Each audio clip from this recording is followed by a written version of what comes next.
Okay, good evening, everybody.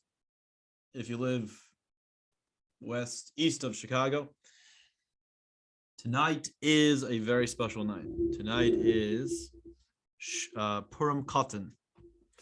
And what is unique about Purim Katan? First of all, what is Purim Katan? It's not really clear what Purim Katan is. All we know is on the 14th, there are two others this year. Anytime there's a leap year, there are two others. And which is there's a big question in the Gemara, which is the real Adar, which is the main Adar? And the Gemara's conclusion, the Talmud's conclusion, is the second Adar is the main Adar, which we spoke about last week or 2 weeks ago. So in this month, we observe Yartzites, which I'd like to take this moment to tell you, everybody, that this class is dedicated, as all the classes this week are dedicated in loving memory of Wolf Vladimir Shulman Zev ben Shoshana. He was his Neshama Shef and Aliyah. His yahrzeit was last night, tonight, depending on where you are. Is a Yid from Berdichev, which we know the holy tzaddik Reb Levi Yitzchak, the defendant of the Jewish people, is from Berdichev. It's a big Chassidish town, so it's obviously close to Chassidim and Chabad Chassidim in particular, as Levi Yitzchak Berdichev was the oldest Talmud of the Maggid, the oldest student of the Maggid of Mezrich, and Rabbi Shneur Zalman of Liadi, the Alter Rebbe, was the youngest, and they actually made a shidduch with their children, called a very famous wedding, Zlobin, I believe in the Zlobin or Chasana.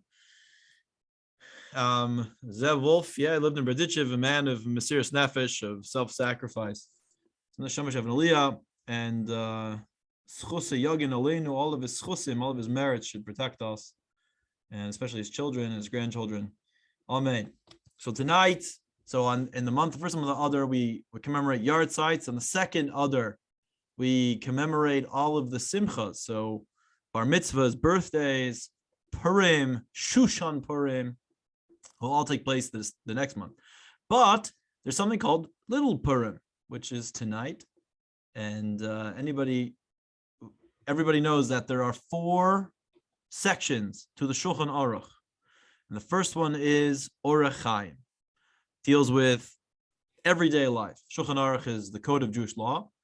And the first one is called Orach Chaim, and it deals with everyday life, brachas, blessings that we say, how we tie our shoes, Shabbos, how do we act in public, anything day to day.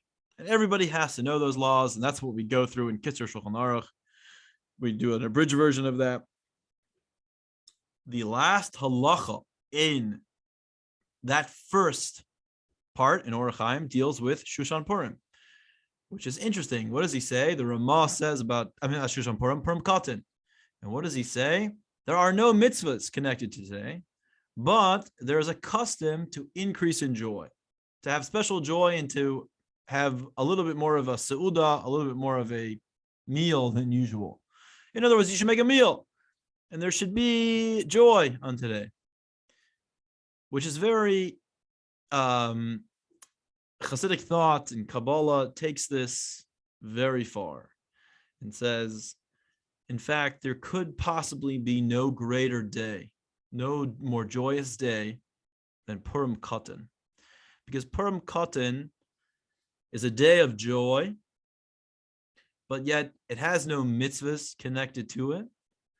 And what is the joy? So where does the joy come from? We know that joy usually comes from, so you accomplish something, or after doing all the mitzvahs, you do a mitzvah, you have joy. You accomplish something, you do joy.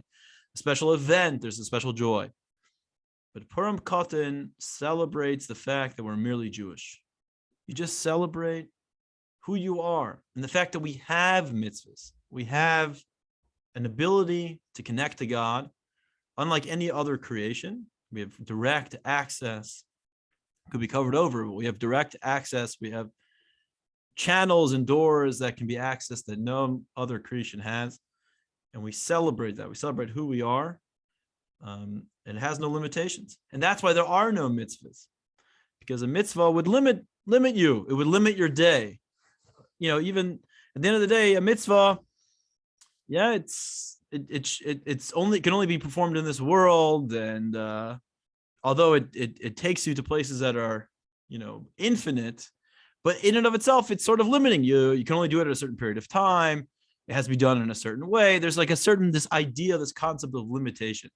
But Purim Katan has none of that. There is no limitation. It's a joy it's the joy in the mundane life, meaning the regular day, the Orach Chaim, just your ordinary day, and celebrating that, who we are and what we have and our ability and accessibility reaches beyond any sort of any limitation whatsoever. So we celebrate Purim Katan. You should have a celebration tomorrow. You should have maybe make a meal, at least wash for bread, perhaps say L'chaim. I know there's big Fabrangans going on, and I don't live in the Frum area, the Jewish area of Greater Detroit, but I know in that area there's a lot going on over there. Yeah. So let's move on a little bit to the Parsha. It's a very famous Parsha, and there's a lot in this Parsha. And it's broken up mainly into two parts. There is what I like to call the long part, which is in the beginning, and the short part, which are the last 5 aliyahs. So why is the first part so long? Because it deals with the sin of the golden calf, the most bizarre episode, perhaps maybe just after the talking donkey, which will come up pretty soon. But the Talmud says this is the most bizarre parsha. Really, this particular section dealing with the golden calf, the Chet HaEgel, it doesn't make any sense. What happens? Moses says to the Jewish people, okay, for 40 days, I got to go. God just gave us the Torah. And Moses says, I got to go up to the mountain and I got to learn the Torah. I'll be back in 40 days. And then there was like this miscalculation. Did the day number 1 start when he said that? Or is it 40 complete days, which means it'll start tomorrow? And that's really what it was. It was 40 complete days. And comes the 40th day, and then we have a miscalculation, and everyone flips out and says, oh my God, he's not coming back. We need a new intermediary. The Jewish people recognized that we can't talk directly to God. We can't. We don't know how to talk to a king. We don't know the nuances, the relationship. We don't have that. So we need an intermediary, somebody who really knows what they're doing. That's why there's a Moses of every generation. And so they created this golden calf. Whatever, it got really out of hand. Aaron was trying to stave them off for a day by saying, okay, bring me all your gold and your jewelry and we'll make a gold, we'll hoping that people will it's very hard for people to depart with their wealth. So he thought maybe I could push it off for a day. Turns out the men just ripped the nose rings off their wives and necklaces, and they gave all the gold they possibly could. And it really got out of hand. Moses comes down the mountain. God says, your people are serving idols. Moses comes down and he sees what's going on, comes angry, smashes the tablets on the ground. And he comes down, who is for Hashem? That's what he says. And he was speaking to the Levites, the Leviim. Who is for Hashem? Who is for God? And they say, we are. And why? Why was he speaking to them? Because they didn't take part in the sin. The Levites, I don't know where they were. I think they were studying Torah. They really didn't have anything to do with it. So they are completely absolved and they're fine. The women also did not take part in this sin. They didn't throw their gold in or anything like that. Their husbands ripped it off from them, took it, gave it to Aaron. So they got out of it. But this is the famous thing. God says, okay, I'm going to destroy this people. And Moses says, you destroy these people, erase me from your book. I don't want nothing to do with your book. So he says, fine. Let's not deal with that. And fine. that's what ends up happening. Moses pleads to God, and eventually we get teshuvah. We do teshuvah properly. We repent properly. God says everything's good. That happens on Yom Kippur. When everything's fine, then Moses goes up for another 40 days and gets a new set of tablets, comes back down, and it's all fine and hunky-dory. The Talmud says this is the most bizarre. It doesn't make any sense. 40 days later, we just had the greatest revelations of Sinai. We are holding by levels of tzaddikim. Those of you who joined the Tanya class, it says we're all holding by the level of a tzaddik, completely righteous, no Yetzer Hara, just like Adam and Eve. They had no Yetzer Hara. How could they have sinned? There was no Yetzer. They had no evil inclination. And all they had to do was wait one more day. Okay, they could have waited another day. Like Moses, all of a sudden they flip out, the hour strikes, the minute strikes, and then they like go into mayhem. And they say, that's it.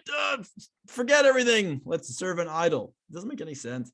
Same thing with Adam and Eve, right? They couldn't wait. God says you can have any tree. You can take part of whatever you want, but don't, this one tree, a fig tree, the fruit doesn't even taste that great.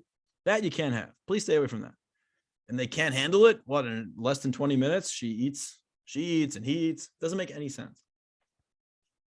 So the Talmud says it was all done by design. It was all done on purpose. God coerced us. He set it up that we would sin.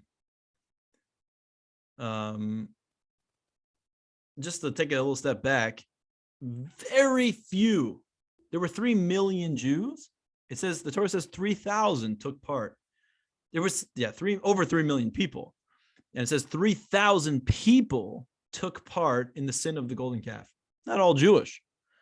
That is a very fractional number of people that took part in the sin of the golden calf. And we all got punished for that? Doesn't make any sense. So what was the sin?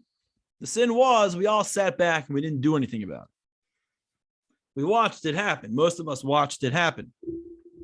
Except for the Levites, they weren't there. And the women, they didn't take part. One person did take part. One person did step up. His name was Hor, the father of Bitzalel, son of Miriam. And he was gunned down. He was killed. And that's when Aaron says, okay, stepping up and not, I can't speak up against these people because they're going to kill me also. So he tried to figure out some plan, be creative to maybe stall. But if the Talmud says if everybody would have gotten involved, or even a critical mass, it would have stopped. And we didn't, and therefore that's the sin. But the truth is, the Talmud says we were coerced. And the Torah was trying to teach us a lesson that perfectly righteous people will fall. You might be perfectly righteous, but you can never be sure of yourself. And there is something called the power of teshuvah that you can take advantage of. And God was saying, with the power of teshuvah, nothing stands in the way of the power of teshuvah, and our bond will become even greater. If God didn't want us, He didn't want us to remain tzaddikim, righteous people. Tzaddikim are basically like angels. They don't do anything wrong. There's no struggle. There's no fight. There's no growth. There's no sifting of the world. There's no perfecting of the world. And tzaddikim, it says there are 36 hidden tzaddikim. Why are they hidden? Because for the most part, they're not involved in the world. They might be great tzaddikim, perfectly righteous people, but they live in mountaintops in the middle of Russia where they don't talk to anybody. And God says that doesn't excite me. That doesn't interest me. That's not a proper relationship. Yeah, you're perfectly righteous in the fact that you never sin, but you're not involved in the world. You're useless to me to a certain extent. Of course, they have some sort of effect, just learning Torah and teaching, maybe teaching Torah. They're teachers. But other than that, they're not involved in the mundane part of the world. They're not getting involved in the world. And God says, I don't want that. I want the Bainani. I want the one who struggles. That's the one, the student who struggles and then finally gets an A or gets a B and works through it and sweats, perspires for the inspiration. That's what God takes pleasure in. So He didn't want us to remain tzaddikim, essentially. It's kind of a tough pill to swallow, but that's what the Talmud says. Maybe we'll come back to it a little bit later, but then the Torah So why is it the first aliyah? Why is the first two parts of the Torah very long? Anything negative, you'll see whenever there's like a negative episode in the Torah, we try to clump it in one aliyah. And the person who gets the aliyah of something negative, so we have something called the tochacha twice in the Torah, which are the curses. There are curses, and the person who gets called to the Torah doesn't get called to the Torah. It's usually just the reader of the Torah, the Baal Korah, and we don't even call him up. He just starts reading. He says Baruch Hu Hashem Avarach, all that stuff that we spoke about today earlier in Halacha class. But that's it. We don't call him up because we don't want his name associated with anything negative. For tomorrow, on Shabbos, when we call the Levi Aliyah, the sin of the golden calf takes place in the second Aliyah, which is reserved for the Levi. We will call him up, I believe, or we won't. Nevertheless, we give the Aliyah to the Levi, no problem, because his name won't be associated with the negative event that we're about to read, because the Levite didn't take part in the event. He was the Levite, so to speak, is the antidote, is the solution to the problem, not being there. So we're not worried. So we clump it all together in the second aliyah. And once you have a huge chunk, in the beginning, the rest of the aliyahs move pretty quickly and they're much smaller. So by the time we get to the third aliyah, we talk about the half shekel. This half shekel, it was a coin used to make a census. Why did we use this? Why did we use the half shekel, this coin, to take a census? We take census. You'll see, we'll take a census many times in the Torah. God counts us after something negative or after a plague, et cetera, et cetera. So God is there. We come to take a census, but we're not allowed to count Jewish people. You're not allowed to count. You can't count a Jew. So if there's 10 people in the room, you want to count to see if there's a minyan in the shul. You don't go 1, 2, 3, 4, 5, 6. You don't do that, because the Talmud says it'll cause a plague. We see by King David, he counted the Jewish people, and because of his counting, 70,000 Jews passed away. So Moses used a shekel, used a coin, and we gave him the coin, and with that he counted the coins. So like in shul, you can count yarmulkes. I'm counting yarmulkes. I'm trying to see if there's 10 yarmulkes in the shul. I'm trying to see if there's 10 belts or shoes. Another way we count, the more common way, is there's a pasuk, Hoshia esamecha uvarich esnach lasecha urim benasim ad olam. There are 10 words in that pasuk, in that passage. Hoshia esamecha, grant salvation to your people. Uvarich esnach lasecha, you should bless your inheritance. It speaks about salvation and blessings to the Jewish people. So when we want to count somebody, we want to count to see if there's 10 people. We go Hoshia es amecha uvarich es nach lasecha, etc., etc. Why did King David? Why is it? Okay, first of all, why did King David think that it was okay to do that? Why did he count us? We see by Moses. We already know by Moses' times you weren't supposed to count Jewish people. So the Gemara brings perhaps two reasons. One is King David thought the concept of not counting Jews only applied in the times of Moses. So that was one mistake. And another one was that, no, he did count with the half shekel. He did count. Yeah, he did count with a half shekel, but he was counting us for arrogant reasons. And it doesn't really go into why, but he wasn't doing it there was no need to do it. There was no need to count the Jews. And because he just did it almost like arbitrarily, we're not really sure why, maybe for his own self-aggrandizement. He was a perfect tzaddik, so it's hard to really understand this. But he did it for reasons that were nuanced, a little bit arrogant. So we suffered because of it. Why don't we count Jews? Because of Ayan Hara, which we spoke about Thursday, or Rabbi Schneer talked about Thursday, briefly about Ayin Hara, the evil eye, which is an illogical concept.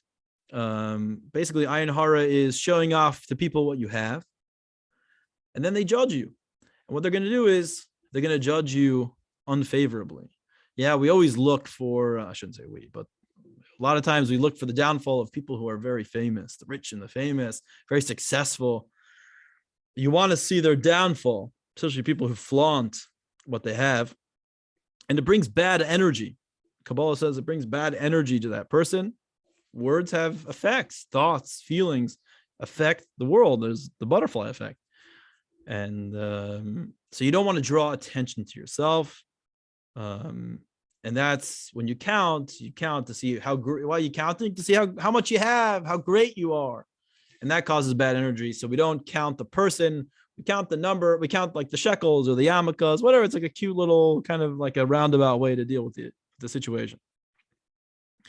Then the Torah moves on, talking about what's called the kior, the wash basin.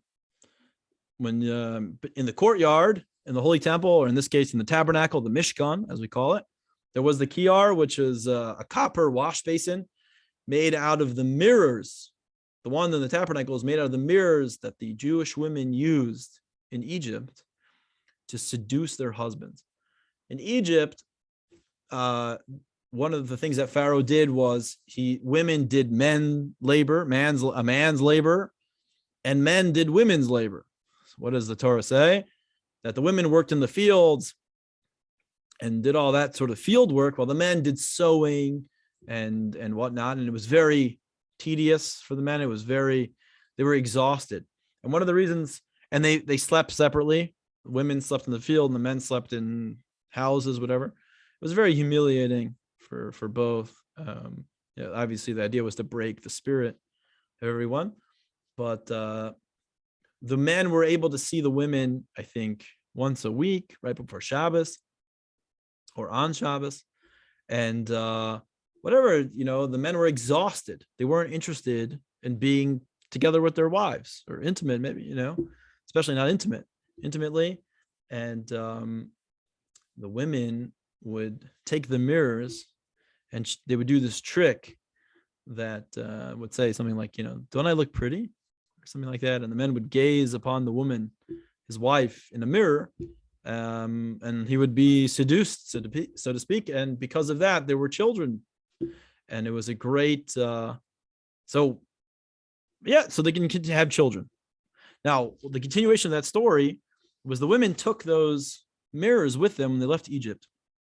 And when it came time for the Truma, which we spoke about, which really spoke about last week's Parsha, or Parshas Truma, and last week's Parsha a little bit, everyone gave gold, silver, and copper for the building of the tabernacle.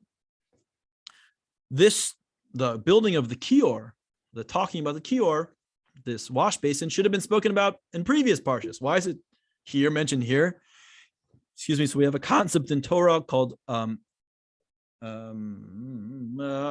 go? Acharon chaviv. Yeah, achron chaviv. The last is the most precious. Asked my mother, which is your favorite child? We're three boys, and she said, "Who's your favorite?" And she would go, "My younger brother." And it never offended us. Oh, certainly my younger brother, who was much younger than us, 7 years younger than me, 10 years younger than my older brother. But without a doubt, she always like without be his name was Corey, without a doubt. And it was always funny to us. The last one is the most precious, and God was saying that this is the last vessel, the last tool, the last item in the holy temple. And the women who gave, what did the women do when they gave of their mirrors for this particular item? And Moses said, "No way! This is not only is this disgusting that you're giving your mirrors as a offering, but for the most chaviv, the most precious of all the items, this is what you're using it for." And he rejected it, and God said, "No. That is the most precious to me. It is the most precious because I want the women's mirrors used for the kior." The women had such self-sacrifice. They were so creative in order to continue the Jewish people. God found it to be most chaviv, most precious in his eyes. I have a question. Yeah. Are there any commentaries on the idea, or do any commentaries ask why the women looked more attractive in a mirror? Yeah, they get into it. She would play with her hair, whatever, set the mood, so to speak. She would play with her hair, and she'd be and the man would be complaining, and then she would just say something like, Don't know, like pretty. I don't know. You can. Rashi doesn't bring it. I think Rashi mentions it very briefly, and I once saw it in the Gemara, but I can get into more detail. I don't have it off the top of my head. I don't want to say anything wrong. But it was like this whole like, well, the way she said it, the way she expressed it. She would get him to catch her, she would like catch him looking at her, like glancing, whatever. It was like this whole, I'm sure there was a lot of divine intervention as well. So to answer your question, yes, and I don't know it in all of its details.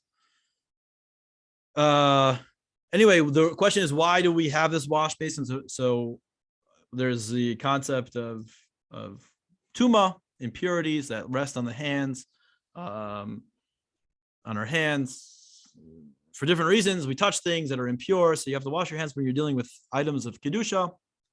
The question is, well, how do you remove that purity? So the Rashba says you don't need to alternate when washing. Now we do. Yeah, you wash in the morning, we alternate. You wash before bread, we alternate. But you don't have to. The Rashba says we don't have to alternate our hands when washing. It's symbolic. Symbolic to remind us of how the kior was. At the kior, you had to, the water wasn't, it was collected from the ground, but then it would sit inside. It was like, I remember I grew up in North Carolina. In North Carolina, my father said, one day my father noticed there are no fire hydrants anywhere in Chapel Hill, which is where we grew up. And he soon found out that they carried all the water in the truck. Trucks were very heavy. All the water was carried in the truck, which is quite amazing. So the same thing over here. The kior wasn't connected. It wasn't a fire hydrant. It wasn't like a well. It wasn't connected to the water and would like suck up water. It would collect all the water into this vessel, and the water would stay there. Quite unique pulley system to get more water. But it would pull it up, and then the water would be poured from the wash basin, onto our hands. And so therefore, you don't wash your hands just out of a faucet. A faucet is sort of, so to speak, connected to its source. It's not collected and then given. It's like it comes from the source. You don't have to use any effort to collect it. So the Rashba says you don't have to wash alternately, but we, as symbolically to remind us of the kior, we try to wash alternately, like in other words, put it in a cup and wash and yada yada yada. But the Zohar says no, it must be done that way. You have to wash alternatively. It's not just a good idea. You must do it that way, and it is not enough when washing off impurity. It's not enough just to meaning, according to the Rashba, if you had no other choice to wash in the morning by just putting your hands underneath the sink, just turning on the faucet, that's fine. It's better not to, but it's fine. So the Zohar, no, you cannot do it that way. You have to put it in a vessel and wash with the vessel. And we try to do that. We obviously try to do that. I have a question. Yeah. Very specific. I don't know if you've seen these. They're usually at like concerts and festivals or parks and stuff, but usually like if there's a porta potty right outside, there's like the sink contraption. Now it's self-contained. It's not connected to a source. Yeah. It's like a big jug, like a stand-up thing, and it's full of water, and you pump it with your foot and water comes out the spout. Does that count? Yeah, that's interesting. Okay, so so I was going to get to coming out of a bathroom. So in the morning, that wouldn't help for the morning time. I mean, it would. It's better than nothing. It's better than nothing. Just coming out of a bathroom, most people agree that you don't need to use you could just use a sink and turn it on. Going out of the bathroom. When we say like impurity, really the impurity only is when you wake up in the morning. When you wake up in the morning, there's a spirit of impurity that still rests on your fingers. That's real spiritual impurity, right? Because when Kedusha, just very briefly, for those of you who don't remember, the soul, that says that part of the soul leaves the body.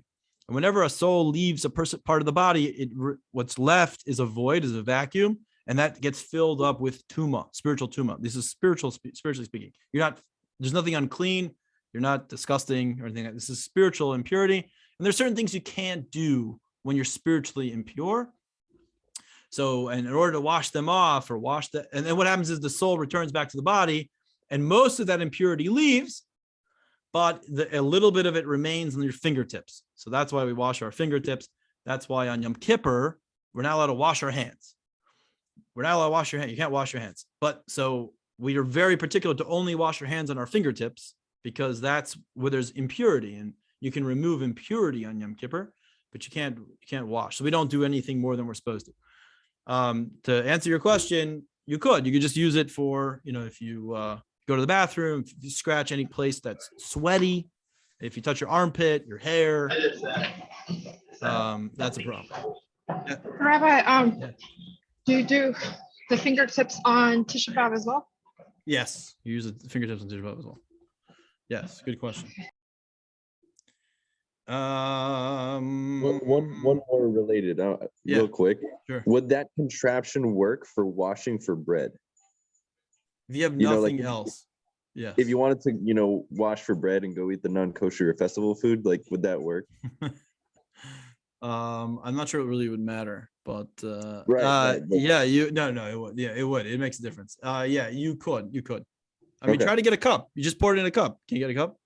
Happens to me in the airport all the time. I want to eat something at the airport. I just go to, can I have a cup? Somebody's have to pay for it. That's the reason I avoided at the airport yesterday.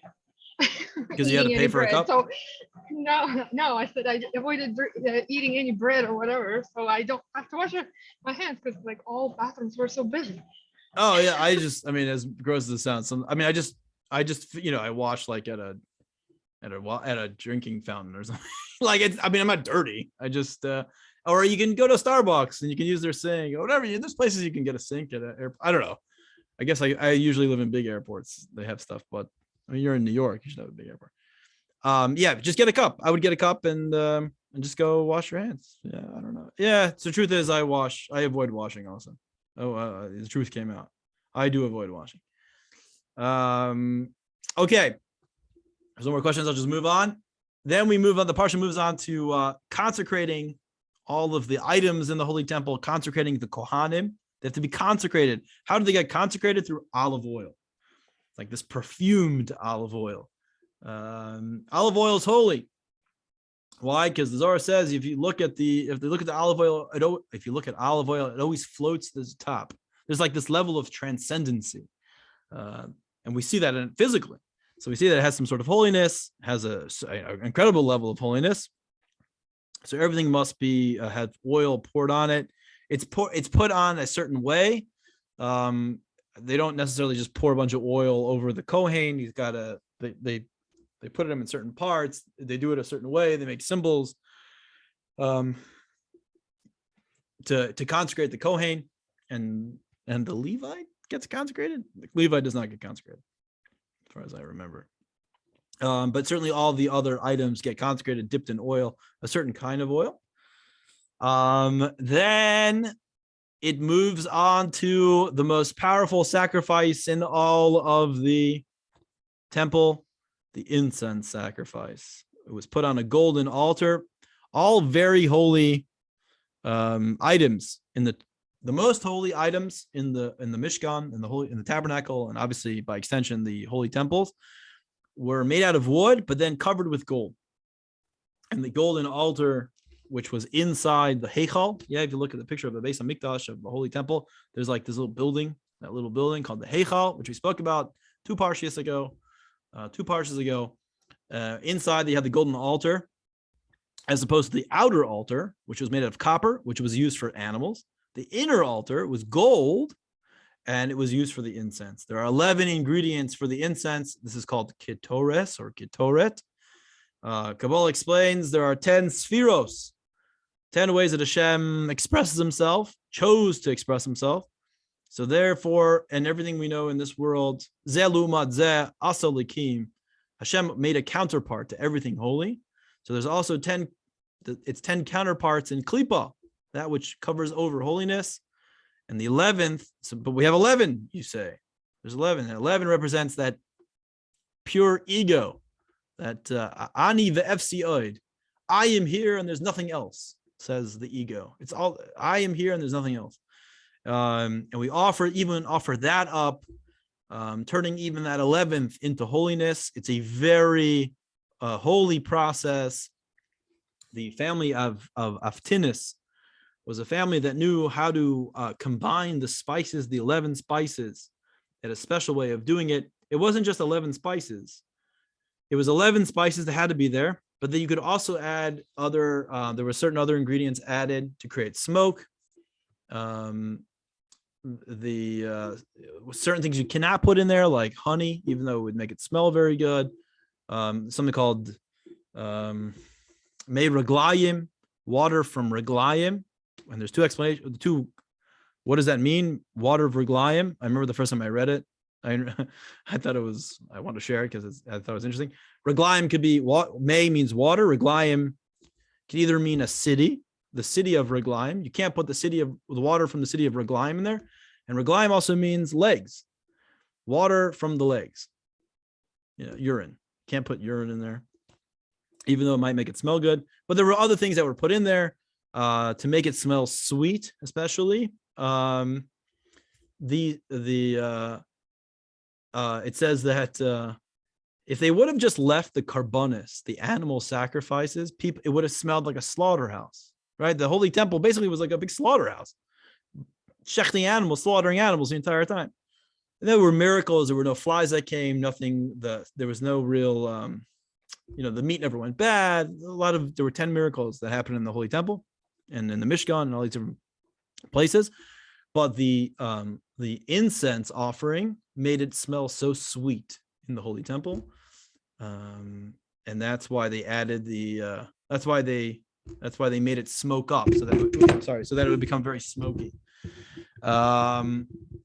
One of the, as I spoke about many times, one of the incense ingredients, one of the spices was called the chelbana, which was stinky, which represents the stinker, the stinky Jew that we always have to have in shul.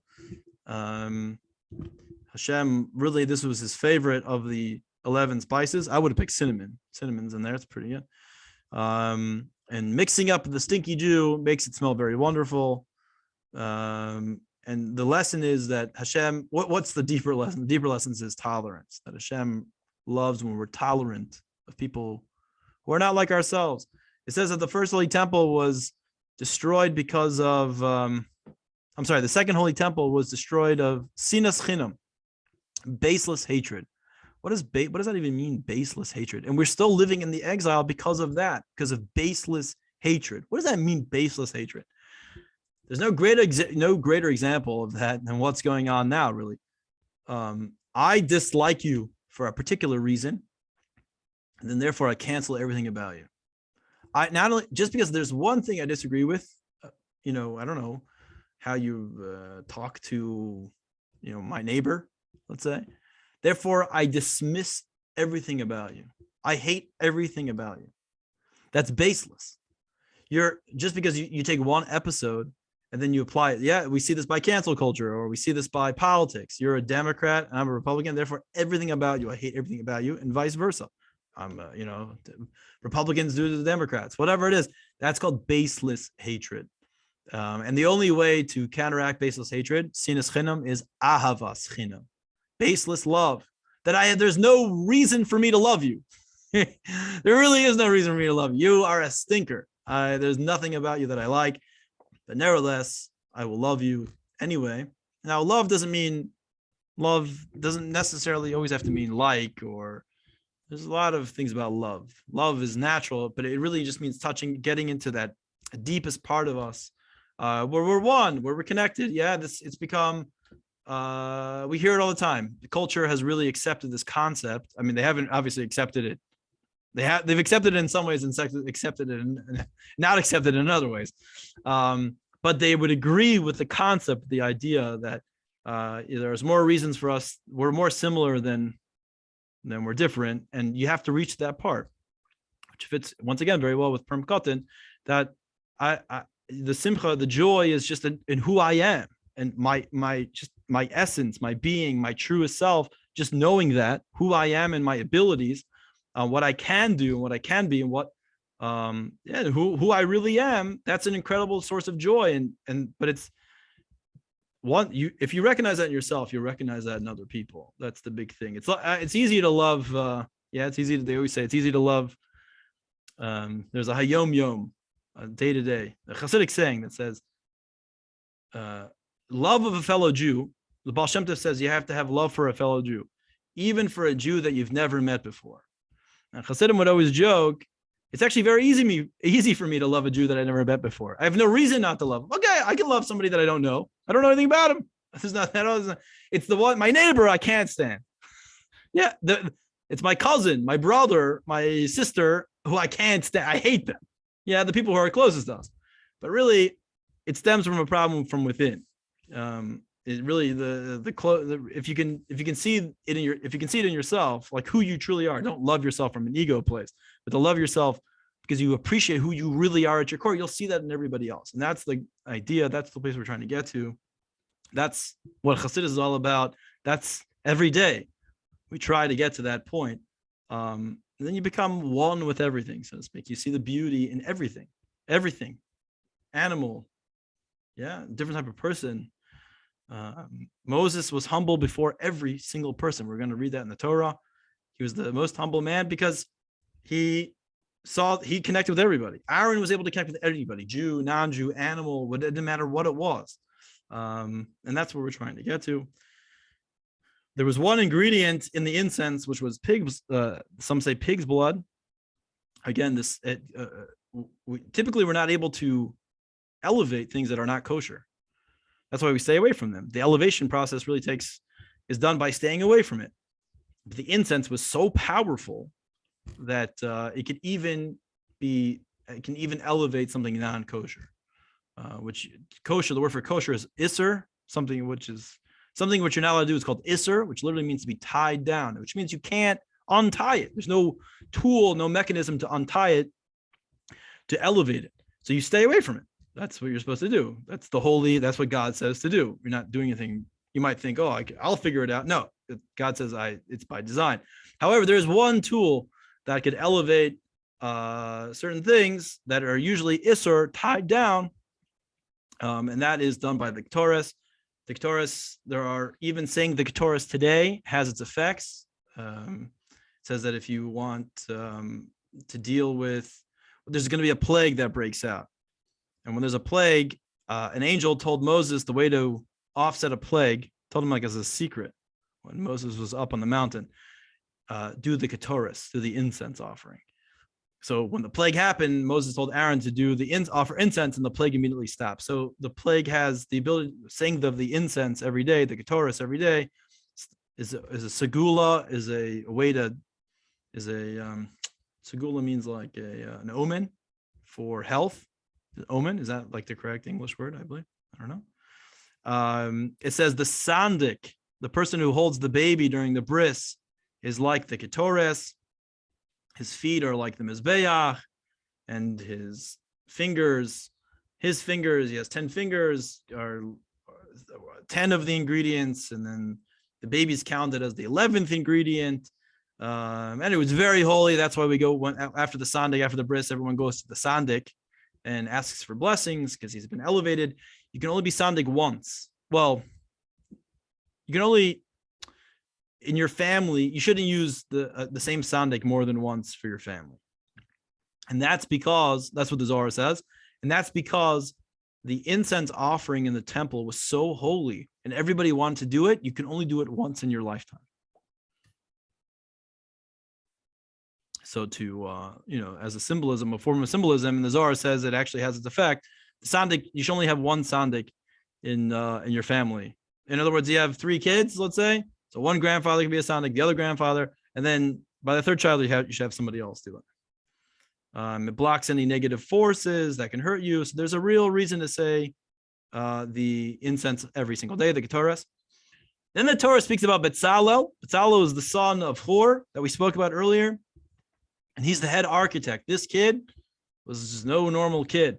He had a divine inspiration. He was divinely inspired to be an incredible architect, an incredible artist. It's the Betzalel Institute in Israel, which is an art institute. I think it's the art institute in Israel, perhaps in the Mideast, I believe. And he was only 12 years old. 12 years old. If you have a talent, go for it. And he has a special merit. Why did he have a special merit? First of all, his grandmother was Miriam, and his father was Hor. And Hor was the one who stood up and then was gunned down. The first martyr, so to speak, spoken about in the Torah. And we see that not only the good guys don't always win in the Torah. The Torah is the Torah of truth. It's not the Torah of being nice necessarily. It's the Torah of truth. And Hor died. But because of that, because of the merit of what Hor did, his son Bezalel was infused with this divine inspiration, this divine ability to be a credible architect. He was the architect. He oversaw the entire operation of the tabernacle. So if you think you have an artistic kid on the rise, you can call him Bezalel. You should maybe name him Bezalel. Then we get the mitzvah of Shabbos. Again, this is a very packed Torah. And God says, although I've given you the work of the Mishkan, don't violate the Shabbos because of this work. First of all, we see here that work is defined as whatever sort of work we needed to do in the Mishkan, in the Holy Tabernacle, like sewing things and plowing things, dyeing, making certain dyes, sifting, and there's 39 of them. But why did we need like the special mitzvah? We already knew about Shabbos, so to speak. And God went ahead and said, make sure you don't violate the building of the Mishkan on Shabbos.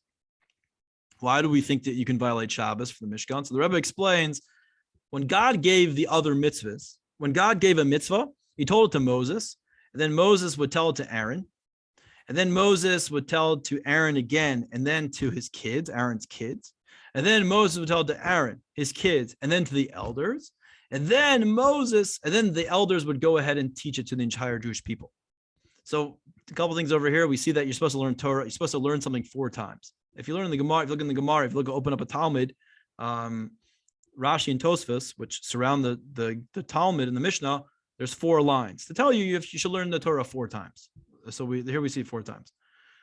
When it came to the building of the tabernacle, Moses gathered everybody at once and told everybody at once how to build the tabernacle, which was unique. And what God was saying was that building of there was something obviously very special about building the tabernacle, building the Mishkan. So you might think, wow, this is like very different from all the way we learned all the other mitzvahs. There must be something very special about the Mishkan, and therefore perhaps it's more special than Shabbos. We already learned about Shabbos, and we learned it in the regular fashion. Yeah, Aaron to Aaron's sons to the elders. It was taught in the same regular way. But this must have been so important that Moses felt everyone should gather and hear it straight from Moses' mouth. So it's probably more important than all the other mitzvahs. It says God, even though it is very holy and it's unique, doesn't override Shabbos. There's still something more holy and special about Shabbos, which is wonderful for us who don't have the Mishkan right now. We can still tap into something much greater and much holier on a weekly basis. The Torah ends. Okay, I think with that, I think that's enough. Does anybody have any questions? 15 minutes is usually enough. It's a packed parsha. Should definitely take advantage. No questions? Very packed with details. Thank you. Yeah, sure. Okay, if you have yeah, man. Quick question. Well, two comments. First comment is that yes, the Levi is called by name during for the Aliyah. He is called by his name. Oh, he is called by his name. Yes. Okay. Thank you. And if I recall correctly, in the Shulchan Aruch it says that we should not, for those who are still eating unkosher food, that we should not say bracha over unkosher food. Well, bread, you can be. I mean, I was kind of saying that, but bread, there's a good chance that bread's kosher. It's actually kind of hard to find non-kosher bread. Now, there are more like varying degrees within kosher bread, baked by a Jew, not baked by a Jew, baked in a home. But for the most part, bread is usually pretty kosher. Really? Even without the OU? I mean, if it's got an OU on it, for sure. Oh, without an OU? Right. Yeah, I mean, it could be, especially in a bakery. I'll just say, eating eating bread. The Gemara talks about this, and Shulchan Aruch talks about this. Eating bread in someone else's home is a problem. It's called chasnos. You might come to marry. Yeah, why do we have bread? We sit down, we bake bread, we get to know each other, and so therefore you might come to marry non-Jewish, somebody not Jewish. Like you get invited to this great Italian guy's house. He cooks amazing. He's got a daughter there, marriageable age, and you break bread. The Gemara says you might come to marry the daughter. But to buy from a baker, you don't have that issue. A bakery. If you buy from a bakery, there's no issue of chasnos, marriage, I guess. Chassan, becoming a chasnos. There's no issue. And a bakery, for the most part, and they keep it pretty kosher. There's not, to make bread, like a real bread place, they're not going to put anything else in that oven. It's very particular the way they have it in there. Now, I'm not saying you should go ahead and do that and just eat at any bakery. But the Gemara does say, first of all, we're not so worried about all the things we're usually worried about. And now even today, real proper bakeries, they're not mixing anything improper. It's usually flour and water, yeast, and things going on in the certain atmospheric pressures and all these different things. Usually dark. You can't even go in there. You can't even go into the bakery, into where they're cooking it and baking it. I mean, for the most part, bread is usually pretty kosher. Like even still till today. Even if it's baked by a non-Jew. Yeah, that's what it's talking about. It's talking about bread baked by a non-Jew. You're going to a non-kosher bakery, could be fine, because bread, again, the issue of bread, I mean, is marriage. You might come to marry somebody. Now, that's not with other foods. That's not with other foods, but the bread, it's called pas akum, whatever. It's not as big of a deal. Now, we try to eat pas Yisrael. We try to eat bread that we know for sure. First of all, you should always try to eat, if bread that has a hechsher on it, kosher symbol available, you should go after that. That's in general with anything. You should always try to find a kosher symbol on something. But there are certain things that don't need a kosher symbol. You go to Pike Place in Seattle and get fish. If you go buy a salmon, they have a what's it called? Like a descaler. You can buy the fish, no problem. You can go into Costco. You can buy fish at Trader Joe's that doesn't have a hechsher on it. Because of the way they deal with the fish, there's nothing non-kosher about the process. They just descale it and put it in. You don't need to buy it with a hechsher. The biggest, most holy people here in Metro Detroit, real Rabbanim, eat that fish. So the same thing with, if you know for sure there's not a problem, it's not a problem. It's not a problem. And bread usually doesn't have that issue. So you're saying, let me understand this correctly. So as long as it's a bakery and all they do is bread, no food, no sandwiches, no meats, no nothing, you can buy bread from there. It's okay. But once they get into selling like sandwiches, then we have a problem there. Yes. Okay. You could, now, if you have the option, we're talking about like options where you don't have any other bread. But by the way, you could go in there and turn on the fire. If they let you in there and just turn on the fire and bake bread right in front of you and they bake it, that's not a problem for sure. However, if you do have the option of something else like kosher bread, now you shouldn't go ahead. You shouldn't try to seek this out and do it. But in cases of like you're traveling abroad and there is no other bread available and you need bread, you could totally, you could do that. It's called pas. Now, real quick on the fish situation. Now, like you mentioned Costco, but they do have non-kosher fish there, which they kind of use the same utensils, use the same descaler. So if you know for sure, now they should. Now there's a way of doing Costco. I kind of retracted by Costco, but there is. If you get there early enough, there's like a certain time that you can get there when the fish comes in. You can just get it right then and there. In other words, they drop off the fish, and they have a certain knife, whatever. You can ask them, but you can all these places you can ask. You can go in there and you can say, I have a dietary, I'm kosher dietary. A lot of them know what you're talking about, or it's like okay to do. You should check. I don't know about that, but for sure Trader Joe's and like Aldi's. I don't know if you have Aldi's, whatever, that you can buy their fish, even though it doesn't have a hechsher on it. Oh, okay. They're fresh fish.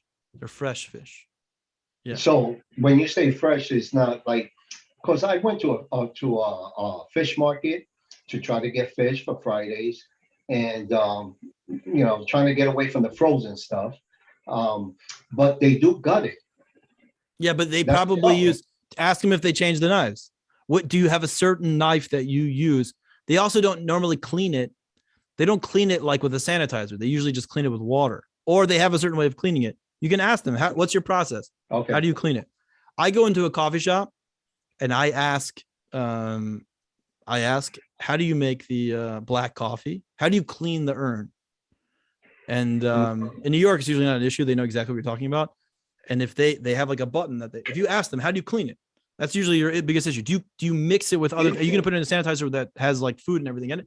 Chances are they don't, and they don't really clean it like you would think. It's not as clean as you might possibly think. Which I'm like, great. I hope it's not as clean as I think, so I can drink your coffee. Same thing. You can ask these fish people, how do you clean the knife? Show me how to clean the knife. What do you do with the knife? Do you mix? Do you use other knives? And they'll be able to tell you. And if it's usually when it's mass produced, you really don't have anything to worry about. They have so many issues of cross contamination. They're very strict on how they can do things. A smaller time place, the guy, Joe Schmo, he might do whatever he wants. But a big time place, it becomes it's much more lenient. You can much more lenient. Oh, thank you. Yeah. Just call me before you actually go ahead and do something so I can. The more you know, by the way, the more halacha you know, the more you realize that you can do, which is incredible. Exactly. You might think it's the opposite, but it's the more, yeah. So what is the issue with the coffee, the urn cleaning? Yeah. So Is like it at because they Starbucks. put bleach? Oh, what could be the issue? The biggest issue is when they clean the urn. How do they clean everything with other utensils? Yeah, they serve paninis with, bacon or whatever.